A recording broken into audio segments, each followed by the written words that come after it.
ধন্যবাদ প্রিয় দর্শক, সাথে থাকার জন্য। আমরা কথা বলছিলাম বাংলাদেশের একজন প্রবীণ রাজনীতিবিদ এবং প্রবীণ আইনজীবী, যিনি হাউস অফ লর্ডসের একটি আন্তর্জাতিক কনফারেন্সে অংশগ্রহণ করার জন্য লন্ডনে এসেছেন, এবং আমরা কথা বলছিলাম যে বাংলাদেশের রাজনীতি আমরা কিভাবে সবাই সমঝোতা, অর্থাৎ আমরা কিভাবে বন্ধুত্বের রাজনীতি করতে পারি, দেশ গঠনের রাজনীতি করতে পারি এবং গণতন্ত্রকে সাবলীল করার জন্য আমরা রাজনীতি করতে পারি। এবং আমরা কথা বলছিলাম অ্যাডভোকেট খন্দকার মাহবুব হোসাইনের সাথে। জনাব খন্দকার মাহবুব হোসেন, যেটা আপনি বলছিলেন চিফ জাস্টিসকে নিয়ে, এবং আমার আপনার কাছে প্রশ্নটা ছিল যে আপনার লেখাটা আমি পড়েছি, এবং আপনি বলছেন সরকার কোনো প্রতিবাদ করে নাই, এবং যে উনি সেই ক্ষেত্রে চিফ জাস্টিসও কিন্তু এখন পর্যন্ত চাইলে উনি কি বের হয়ে এসে কোনো স্টেটমেন্ট দিতে পারেন না? দেখেন, সেখানেই তো প্রশ্ন।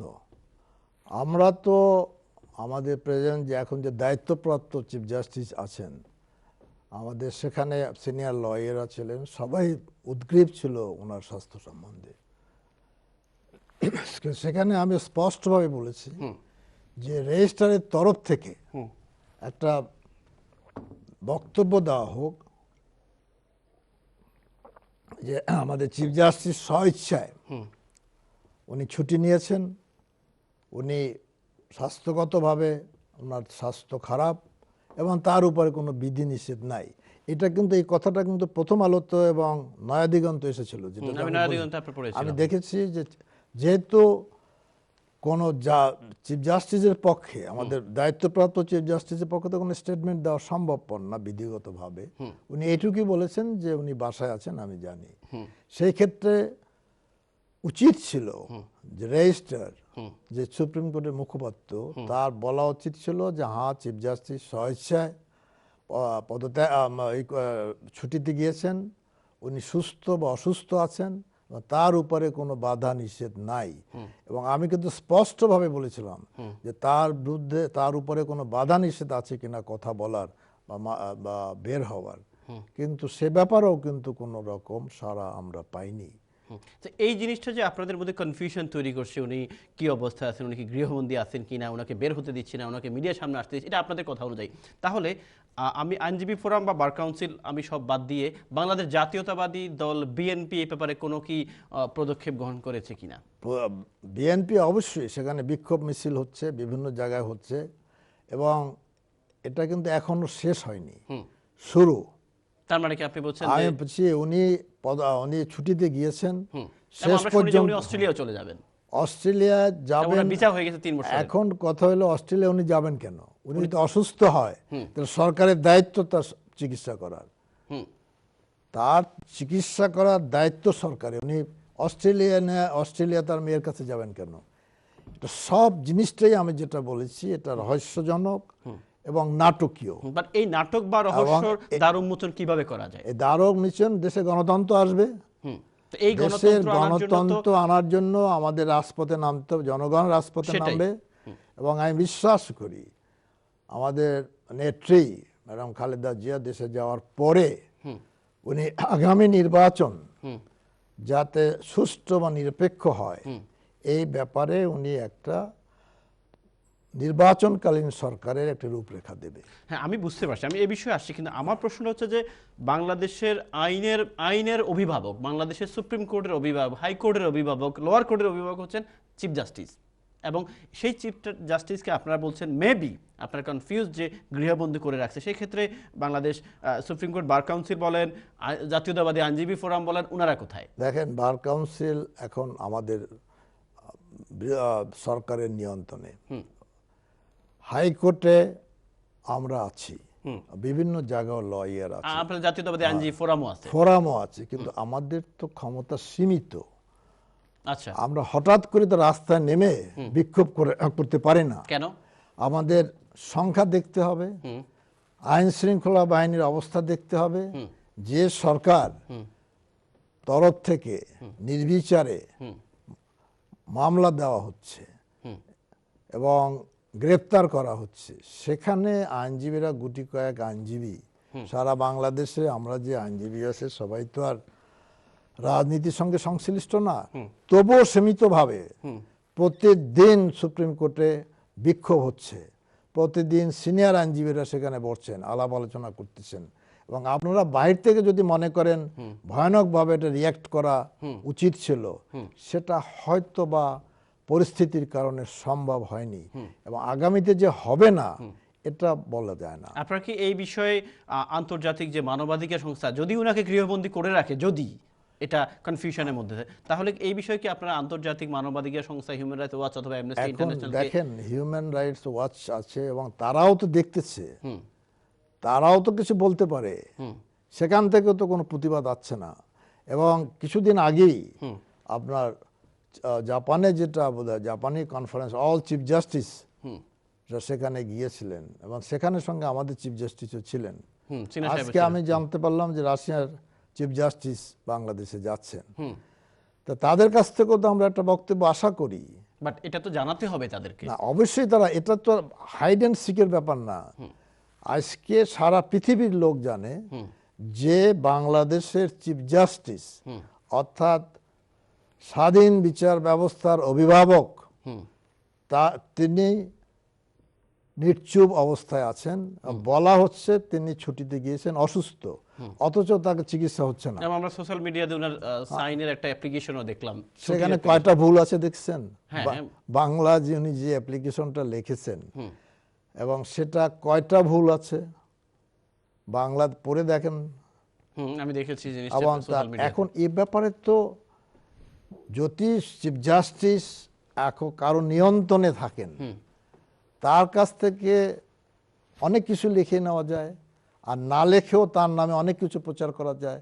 আমরা যেটা চাচ্ছি যে আমাদের সরকারের তরফ থেকে একটা স্টেটমেন্ট দেওয়া হোক, একটা প্রেস নোট দেওয়া হোক যে না, চিফ জাস্টিস তিনি স্বেচ্ছায় ছুটি নিয়েছেন এবং উনি ক্যান্সারে আক্রান্ত। ল মিনিস্টার এই কথাটা কিন্তু উনি বলেছেন যে উনি ল ক্যান্সারে আক্রান্ত। মিনিস্টারের তো ল মিনিস্টারের বক্তব্য আর সরকারের তরফ থেকে গেজেট একটা বক্তব্য অনেক তফাৎ। এবং ল মিনিস্টার এখন তো অনেকে একটা, আমি একটা ফেসবুকে দেখলাম, যদিও সে আমাদের অনেক জুনিয়র, আমি কিছু বলতে চাই না, উনি যদি সেই ক্যান্সারের বিশেষজ্ঞ হয়ে থাকেন ভালো কথা, রাতারাতি যদি ওনার অসুস্থ হয়ে থাকেন তাকে হাসপাতালে কেন পাঠান না, সিএমএইচে কেন পাঠান না, আমাদের সঙ্গে দেখা করতে কেন দেন না? এইটা তো রহস্যজনক। এ থেকে আমাদের বুঝতে হবে যে কি পরিস্থিতিতে উনি ছুটি নিয়েছেন বা নেননি।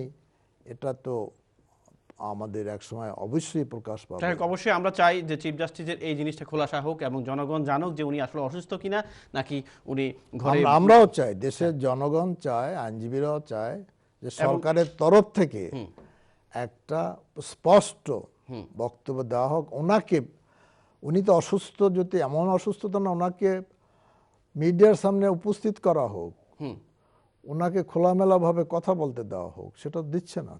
সেখানে আপনারা কোনো পিটিশন সাবমিট করছেন কিনা? আমরা চিফ জাস্টিসের কাছে, বর্তমান সিটিং প্রেসিডেন্টের কাছে চিঠি নিয়ে বা আমাদের বারের তরফ থেকে আমরা লিখিতভাবে বলেছি যে আমরা জানতে চাই, আমরা তার সঙ্গে দেখা করতে চাই।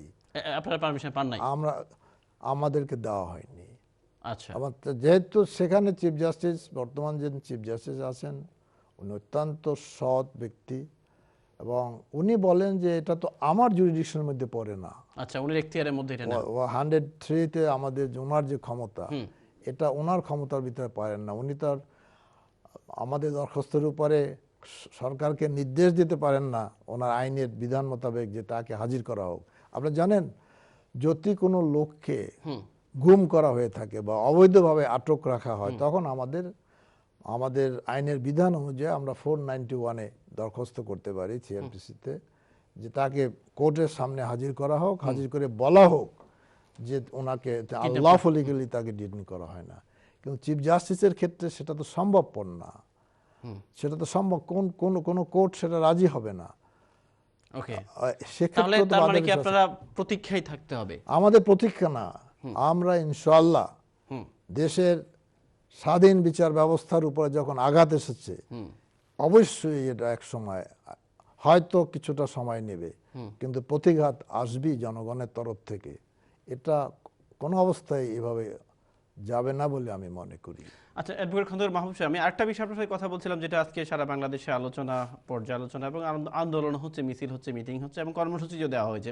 সেটা হচ্ছে বিএনপির চেয়ারপারসন বেগম খালেদা জিয়া, যিনি বর্তমানে লন্ডনে অবস্থানরত চিকিৎসাধীন আছেন, উনার বিরুদ্ধে গ্রেপ্তারি পরোয়ানা জারি করা হয়েছে, এই বিষয়ে আমি আপনার মন্তব্য জানতে চাচ্ছিলাম। উনি তো এখানে কি উনি কোর্টের পারমিশন নিয়ে এসেছেন কিনা, এবং আপনি যেহেতু একজন বিজ্ঞ দেখেন, আইনজীবী, এই বিষয়ে আমি আপনার কাছে জানতে আমি তো চাচ্ছিলাম। এটাকে হইল ডাইভার্ট দি ইস্যু। চিফ জাস্টিসের যে ছুটির ব্যাপারে যে ইস্যুটা সারা বাংলাদেশে ছড়িয়ে পড়ছে, মানুষের মধ্যে ক্ষোভ দেখা দিচ্ছে, আইনজীবীদের মধ্যে ক্ষোভ দেখা দিচ্ছে, প্রতিবাদ হচ্ছে।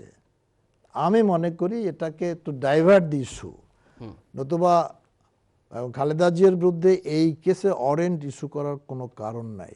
কেননা বর্তমানে ম্যাডামের বিরুদ্ধে বোধহয় মামলা আছে 37টি, এবং এখানে বলা হচ্ছে উনি পেট্রোল বোমা মারার জন্য বলেছেন, হুকুমের আসামি দিয়েছেন, এইসব সবার বিরুদ্ধে আছে আমাদের। একই ধরনের মামলায় কিন্তু সময় দেওয়া হচ্ছে। Zia orphanage trust, Zia charitable trust, এই মামলাগুলো আমরা লন্ডন থেকে ডক্টরের সার্টিফিকেট দিয়ে কোর্টে দাখিল করেছি যে উনি অসুস্থ, যেই মুহূর্তে উনি সুস্থ হবেন উনি বাংলাদেশে ফিরে আসবেন। সেই ক্ষেত্রে হঠাৎ করে সে কুমিল্লার বাসে আগুন দিয়েছেন, ম্যাডাম হুকুম দিয়েছেন, সেই কেসে ওয়ারেন্ট ইস্যু করা, অর্থাৎ সারা বাংলাদেশটাকে ওই ইস্যুটাকে ডাইভার্ট করে আর একটা ইস্যু তৈরি করার একটা অশুভ প্রচেষ্টা। আর সরকার ভালো করেই জানেন, দেশের জনগণও জানেন যে ম্যাডাম খালেদা জিয়া পালিয়ে থাকার লোক না। উনি অন্য অনেকেই পালিয়ে যাওয়ার চেষ্টা করেছেন, পালিয়ে গিয়েছেন। 111-এর কথা মনে রাখেন, ওনার উপরে চাপ সৃষ্টি করা হয়েছিল দেশ ত্যাগ করার জন্য। উনি স্পষ্টভাবে বলে দিয়েছিলেন যে আমি বিদেশে, আমার কেউ নাই, আমার কোনো বাড়ি নাই, গাড়ি নাই, টাকা নাই, আমি বাংলাদেশের মানুষের অধিকার রক্ষার জন্য আছি, এবং আমি যতদিন আছি এই বাংলার মাটিতেই আমি থাকবো। ওনাকে বিদেশে পাঠাতে পারেন নাই। সেই ক্ষেত্রে ম্যাডাম খালেদা জিয়া এই মামলার ভয় বা বাংলাদেশে যাবেন না, এটা পাগলও বিশ্বাস করে। ওনার বিরুদ্ধে যে গ্রেপ্তারি পরোয়ানা জারি হয়েছে, এটা আমি গ্রেপ্তারি পরোয়ানা একটাই বললাম, এটা সারা বাংলাদেশের লোক, পৃথিবীর লোক জানেন ম্যাডাম অসুস্থ, উনি চোখে অপারেশন করেছেন, পায়ের ট্রিটমেন্ট হচ্ছে, এবং লন্ডন থেকে সার্টিফিকেট দেওয়া হয়েছে উনি আন্ডার ট্রিটমেন্ট। তো যেই মুহূর্তে ওনার ট্রিটমেন্ট শেষ হবে সেই মুহূর্তে উনি বাংলাদেশে ফিরে যাবেন, এ ব্যাপারে কোনো সন্দেহ নাই এবং থাকার কারণও নাই। তো হঠাৎ করে এইটা অরেঞ্জ ইস্যু করাটা, এটা একটা নাটক। বাট আপনি কি একজন আইনজীবী হিসেবে কি মনে করেন, উনি সময় চেয়েছেন কোর্টের কাছে? অবশ্যই গত তারিখও সময় চেয়েছে। তাহলে এই ক্ষেত্রে কোর্ট সময় না দিয়ে গ্রেপ্তারি পরোয়ানা জারি করেছেন, এই ব্যাপারে আপনি কি মনে করেন? এখন আপনারা মনে করেন আপনাদের সাবঅর্ডিনেট জুডিশিয়ারির অবস্থা কি? নিম্ন আদালতগুলো, আমরা তো বারবার চিৎকার করে বলছি যে মাজদার হোসেনের মামলায় বিচার বিভাগকে প্রশাসন থেকে, নির্বাহী বিভাগ থেকে পৃথক করা হয়েছিল, কিন্তু পৃথক করার জন্য যা কিছু করণীয় ছিল সেটা এখন পর্যন্ত নির্বাহী বিভাগ করে নাই। এবং এটা এমনকি নিম্ন আদালতের বিচারকদের বদলি, তাদের ডিসিপ্লিন অ্যাকশন ও অন্যান্য ক্ষেত্রে যে সুপ্রিম কোর্টের যে দায়িত্ব রয়েছে, সেই দায়িত্ব পালনের ক্ষেত্রে একটা নীতিমালা দরকার। আজ পর্যন্ত আমার মনে হয় বোধহয় 2 বছরের মতো হয়ে গেল আমাদের বর্তমান চিফ, আমাদের সিনহা সাহেব বারবার আপিল বিভাগ থেকে তাগিদা দেওয়া সত্ত্বেও সেই নীতিমালাটা এখনো প্রকাশ করা হয়নি, তৈরি করা। তার ফলে কি হয়েছে, আজকে নিম্ন আদালতের বিচারকদের বদলি, তাদের ডিসিপ্লিনারি অ্যাকশন সব কিছু আইন মন্ত্রণালয় থেকে করা হয়। তার মানে কি পলিটিক্যাল একটা ডিসিশন, দৃষ্টিভঙ্গি দিয়ে করা হয়, এবং সেটা নামমাত্র চিফ জাস্টিসের কাছে আসে। আপনারা যখন ক্ষমতা ছিলেন তখনও তো সেটা আইন মন্ত্রণালয় থেকে না, হতো। তখন আইন মন্ত্রণালয় ছিল, তখন এইটা নির্বাহী ক্ষমতার মধ্যে ছিল না। আচ্ছা, মাজদার হোসেনের মামলা, ওটাকে আমরা করতে পারি নাই। ওকে। আমরা সব সময় বিশ্বাস করি যে দেশে আইনের শাসন, আইনের শাসনে বিশ্বাস করি, গণতন্ত্রে বিশ্বাস করি। এই কারণেই কিন্তু রাজপথে বাংলাদেশে অরাজক পরিস্থিতি সৃষ্টি হয়নি। অরাজক পরিস্থিতি যদি সৃষ্টি, অনেক রকম অবস্থান ছিল যেখানে বাংলাদেশে যদি বিএনপির ন্যায় 20 দলের ন্যায় একটা দেশের সবচেয়ে জনপ্রিয় দল এবং মানুষের সমর্থনযোগ্য দল ম্যাডাম খালেদা যদি ইচ্ছা করতেন অরাজকতার সৃষ্টি হতো, কিন্তু তিনি তা করেন নাই। আমরা গণতন্ত্রে বিশ্বাস করি, আমরা এখনো বিশ্বাস করি যে আগামী নির্বাচনটা সুষ্ঠু হবে এবং জনগণ তাদের ভোট দিতে পারবে, এবং সেই কারণেই একটি নির্দলীয় নিরপেক্ষ সরকার, যাকে নির্বাচনকালীন সরকারের জন্য একটা রূপরেখা দেওয়া হবে, এবং সারা বাংলাদেশে এটাই দাবি। এবং আমরা আশা করি যদি সরকার সমঝোতার ভিত্তিতে দেশের বর্তমান অবস্থা, রাজনৈতিক অবস্থা বিবেচনা করে সমঝোতার ভিত্তিতে আগামী নির্বাচন যাতে সুষ্ঠু হয় এবং জনগণ যাতে তাদের ভোট দিতে পারে, সেজন্য বিরোধী দলের তরফ থেকে যে রূপরেখা, শুধু বিএনপি না কেন সব দল থেকেই বলা হচ্ছে যে নির্বাচনকালীন সরকার একটি নিরপেক্ষ সরকার হতে হবে। কেননা আমাদের সংবিধানে এমন ব্যবস্থা বর্তমান সরকার সংবিধান সংশোধন করে যে ব্যবস্থা করেছে, তাতে এই সংবিধানের আওতায় কোনো অবস্থায় যে পর্যন্ত নাকি নিরপেক্ষ নির্বাচনকালীন সরকার না হবে, সুষ্ঠু নির্বাচন হতে পারে না। একটা এক্সাম্পল আমি উদাহরণ আপনাদেরকে দিচ্ছি। আমাদের সংবিধানের 123 অনুচ্ছেদে বলা হয়েছে যে পার্লামেন্ট 90 দিন পূর্বে ভেঙে দেওয়া হবে, দুইটা 90 দিন পূর্বে অথবা শেষ হয়ে গেল। তারপরেও কিন্তু বর্তমান যারা সংসদ সদস্য আছেন তারা ক্ষমতায় থাকবেন, তারা সব রকম সুযোগ সুবিধা নিয়ে তারা নির্বাচনে অংশগ্রহণ করবেন। এটা কি সংবিধান পরিপন্থী হয় না? এটা সংবিধান, এটা গণতন্ত্রের পরিপন্থী। এবং তারা সব কিছু, তিনি তার সংসদ সদস্য হিসাবে সব রকম প্রিভিলেজ নিয়ে তিনি একটা সাধারণ নাগরিকের সঙ্গে পার্লামেন্টে ইলেকশন করবে। সেই নির্বাচন কিভাবে সুষ্ঠু হতে পারে, সেই কারণে আমরা বলছি। আর তাছাড়া আমরা বিগত নির্বাচন দেখেছি, 14 সালে আমরা নির্বাচন দেখেছি, আমরা স্থানীয় নির্বাচনগুলো দেখেছি। বলছে তারা সেটাকে তত্ত্বাবধায়ক সরকার বলেন আর অন্য যে কোনো নামেই বলেন, বাট তারা তো সেটা দিবে না। দিবেন না। জনগণ যদি জেগে ওঠে তখন দেখা যাবে, এবং তখন যদি অরাজক পরিস্থিতি সৃষ্টি হয় তার দায়িত্ব সরকারকে নিতে হবে। মানে আপনারা কি এটাকে মানে কোনো পরিকল্পনা তৈরি করছেন কিনা? আমরা পরিকল্পনা করছি না, আমরা সমগ্র জাতিকে দেখাবো যে আমরা যে বিষয়টি বলছি যে নির্বাচনকালীন সরকার একটি নির্দলীয় নিরপেক্ষ সরকার হবে। এছাড়া বাংলাদেশের মাটিতে নিরপেক্ষ নির্বাচন হতে পারে না। তার প্রমাণ আপনারা বিগত নির্বাচনে দেখেছেন, শুধু জাতীয় নির্বাচনে না, আপনি স্থানীয় সরকারের নির্বাচনে দেখেছেন কিভাবে নির্বাচন হয়েছে। অর্থাৎ সেই প্রেক্ষিতে অবশ্যই নির্বাচনকালীন সরকার নিরপেক্ষ সরকার দিতে হবে, এবং যদি না দেওয়া হয় সেটা গণতন্ত্রের পরিপন্থী হবে এবং তার দায়িত্ব সরকারকে নিতে হবে। আচ্ছা, আমি ব্রেক থেকে সেই বিষয়ে আরো কথা বলবো। প্রিয় দর্শক, আমরা কথা বলছিলাম বাংলাদেশের বর্তমান রাজনৈতিক অবস্থা নিয়ে এবং কথা বলছিলাম প্রবীণ রাজনীতিবিদ খন্দকার অ্যাডভোকেট খন্দকার মাহবুব হোসেনের সাথে, এবং আমরা আরো কথা বলবো ছোট্ট একটি বিজ্ঞাপন বিরতির পর। আমাদের সাথেই থাকুন প্লিজ।